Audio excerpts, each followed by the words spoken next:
क्या आपने कभी सोचा है कि भगवान शिव की बारात इतनी रहस्यमय क्यों थी और क्यों कहा जाता है कि उसी दिव्य रात की याद में महाशिवरात्रि मनाई जाती है। कहते हैं उस रात भगवान शिव की बारात देखकर देवता तक डर गए थे। रात का अंधेरा गहरा था।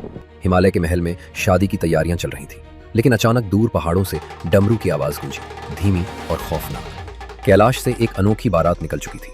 आगे नंदी चल रहा था और पीछे भूत, प्रेत, अघोरी और नागों से भरी सेना। आसमान में बिजली चमक रही थी। जंगल के जानवर भाग रहे थे, जैसे प्रकृति खुद रास्ता दे रही हो। महल के बाहर पहरेदारों ने जब उस बारात को देखा, उनके हाथ कांपने लगे। मैना देवी ने खिड़की से झांका और घबरा उठी, ये दूल्हा है या प्रलय का संकेत। लेकिन पार्वती शांत थी। उन्होंने आंखें बंद कर बस एक ही नाम लिया, महादेव। जैसे ही बारात द्वार पर पहुंची, अचानक भीड़ के बीच एक रहस्यमयी साधु दिखाई दिया। उसने जोर से कहा, जो भगवान को बाहरी रूप से पहचानता है वो सत्य को कभी नहीं देख पाता। तभी आसमान फट पड़ा। एक तेज प्रकाश नीचे उतरा, डमरू की आवाज गूंजी और उसी प्रकाश से महादेव प्रकट हुए। भस्म से ढका शरीर, गले में सर्प, आंखों में करुणा और प्रलय दोनों। देवता झुक गए, हवा शांत हो गई। देवताओं की प्रार्थना पर शिव मुस्कुराए और पल भर में उनका रूप बदल गया। अब वो दिव्य दूल्हे की तरह चमक रहे थे।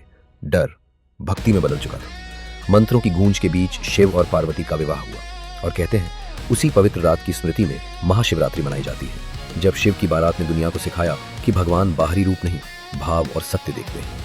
लेकिन जब लोगों ने पीछे मुड़कर देखा, वो रहस्यमयी साधु गायब था। कहते हैं वो खुद शिव की माया थी, जो दुनिया को ये सिखाने आई थी कि सच्चाई कभी बाहरी रूप में नहीं दिखती। सुबह की पहली किरण के साथ बारात खत्म हो गई, लेकिन उस रात का संदेश अमर हो गया। शिव की बारात डरावनी नहीं थी, वो उन सब का जुलूस था जिन्हें दुनिया ने ठुकराया और महादेव ने अपनाया। हर हर महादेव।